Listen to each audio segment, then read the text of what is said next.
Shalom. Selamat pagi Bapak Ibu Saudara-saudara yang terkasih. Saya mau mengajak kita untuk bersyukur atas segala kasih setia Tuhan dalam kehidupan kita masing-masing dan nyatakan kita boleh ada karena kuasa kasih-Nya bagi kita. Oleh karena itu saudara-saudara, sebelum kita melakukan segala aktivitas kita, saya mau mengajak kita untuk mendengarkan firman Tuhan. Namun sebelum kita mendengar firman Tuhan, mari kita berdoa di dalam hati kita.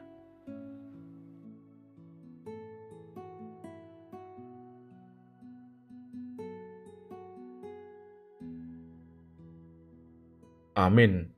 Firman Tuhan pada hari ini Jumat 3 Oktober 2025 tertulis di dalam kitab Yakobus pasal 4 ayat 15. Saya akan bacakan untuk kita. Sebenarnya kamu harus berkata, jika Tuhan menghendakinya, kami akan hidup dan berbuat ini dan itu. Dalam bahasa daerah dikatakan, sika ni imannya dohono muna, molo nalomoro hani Tuhani, mangulu mahami, jala bahenon nami maodohotan. Demikian firman Tuhan. Rencana Tuhan yang terbaik. Selamat pagi Bapak Ibu, saudara-saudara yang terkasih dalam Tuhan kita Yesus Kristus. Saya mau mengajak kita sebelum melakukan segala kegiatan dan aktivitas kita hari ini, mari kita mendengar firman Tuhan melalui kitab Yakobus yang mengingatkan kita bagaimana menjalani hidup ini dengan hikmat dan penuh cara memuliakan nama Tuhan. Artinya, kita bisa banyak belajar dari pengalaman kehidupan kita bahwa manusia punya keterbatasan atau manusia itu sendiri pernah dan sering gagal karena dia tidak tahu apa yang akan terjadi tentang yang akan datang dalam kehidupannya. Itulah sebabnya kita diingatkan tentang pentingnya menyerahkan rencana dan keinginan kita kepada kehendak Tuhan. Yakobus memberitahu kita untuk mempertimbangkan betapa singkatnya hidup ini dan betapa cepatnya rencana kita dapat berubah. Kita mungkin berencana untuk bepergian atau memulai usaha bisnis, tetapi tidak seorang pun dari kita tahu apa yang akan terjadi di masa depan. Ia menggunakan gambaran uap yang cepat muncul dan kemudian lenyap untuk menggambarkan kehidupan kita. Seperti apa yang dikatakan dalam kitab Mazmur 103, mengingatkan kita, adapun manusia hari-harinya seperti rumput, ia berbunga seperti bunga di padang, tetapi apabila angin bertiup, ia lenyap begitu saja dan tak diingat lagi.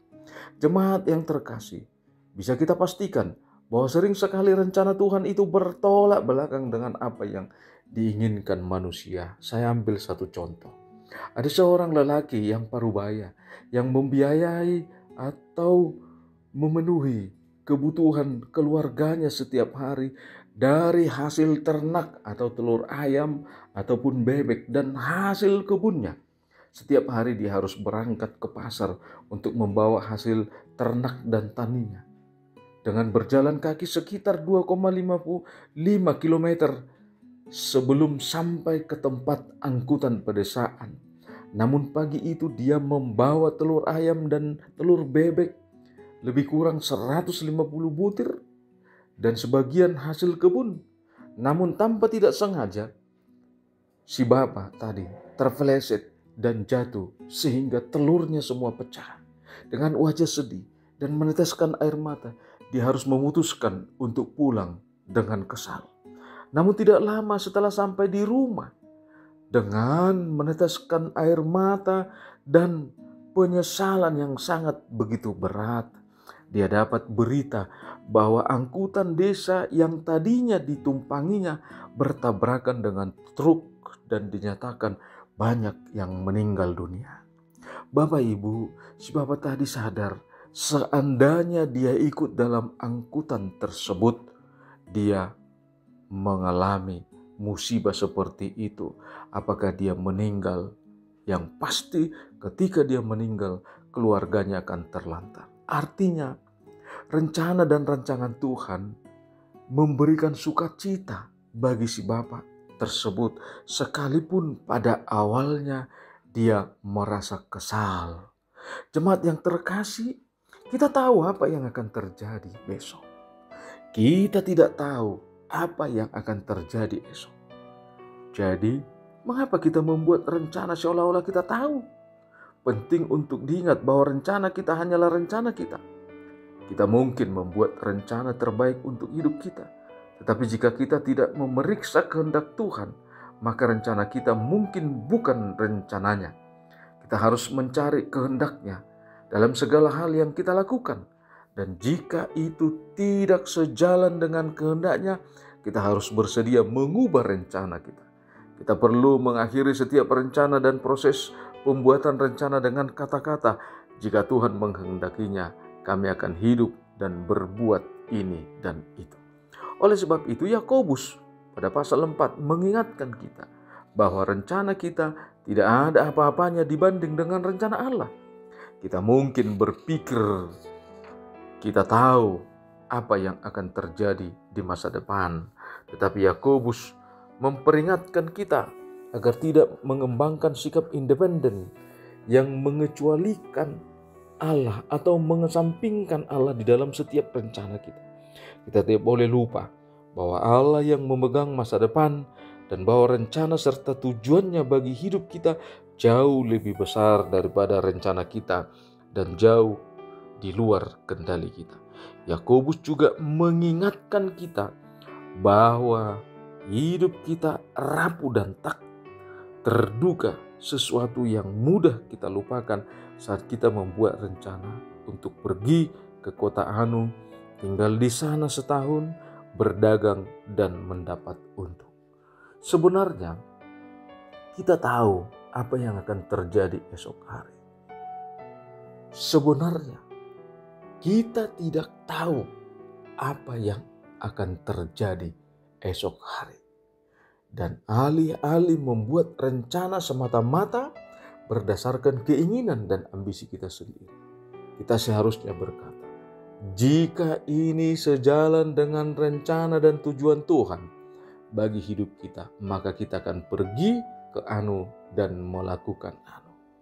Jemaat yang dikasihi Tuhan, firman Tuhan bukan menyarankan tidak perlu membuat rencana. Firman Tuhan bukan menyarankan tidak perlu membuat rencana atau tidak perlu bekerja dan berusaha.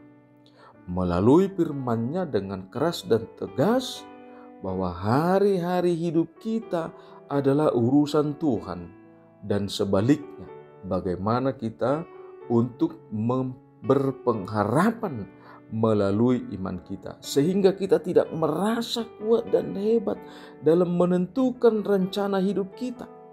Dalam firman Tuhan Amsal 16 ayat 9 dikatakan, hati manusia memikir-mikirkan jalannya, tetapi Tuhanlah yang menentukan arah langkahnya.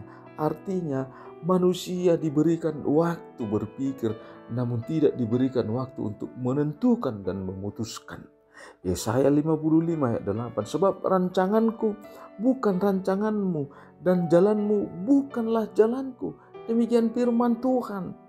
Di ayat 9 juga dikatakan, seperti tingginya langit dan bumi, demikianlah tingginya jalanku dari jalanmu dan rancanganku dari rancanganmu. Bapak Ibu yang terkasih, saya mau mengajak kita pada pagi ini untuk selalu menyerahkan segala kehidupan kita kepada Tuhan, agar setiap apa yang kita rancang dan inginkan dalam kehidupan kita, agar Tuhan mampukan kita untuk menerima apa yang Tuhan rencanakan. Itulah yang terbaik. Amin. Selamat beraktivitas. Tuhan Yesus memberkati. Amin, kita berdoa. Bapa di dalam sorga, terima kasih Tuhan buat firman-Mu pada pagi hari ini yang mengingatkan kami supaya kami berserah diri kepada Tuhan. Sekalipun kami merencanakan dan berencana akan setiap hidup kami, tapi kami percaya Tuhan akan menentukan segala sesuatu, dan itulah yang terbaik dalam kehidupan kami. Terima kasih Tuhan, berkatilah setiap kehidupan jemaat-Mu. Tolong sembuhkan Tuhan melalui kasih setia-Mu setiap jemaat yang sakit. Dan tolong Tuhan kuatkan setiap orang yang lemah, yang menghadapi pergumulan hidup. Dan berkati Tuhan, bangsa dan negara kami ini jauhkan dari ideologi yang melanggar Pancasila, jauhkan intoleransi, keegoisan, dan yang memenangkan diri sendiri. Berkati juga gerejamu, HKBP secara umum, khususnya Tuhan, HKBP Bandung ini. Biarlah Tuhan yang senantiasa memberkati para hamba-Mu di setiap pelayanannya. Dengarlah doa kami ini yang kami panjatkan hanya di dalam nama Anak-Mu Tuhan Yesus Kristus Juru Selamat kami. Anugerah Tuhan kita, kasih setia Allah Bapa, persekutuan Roh Kudus memberkati kita. Amin. Horas.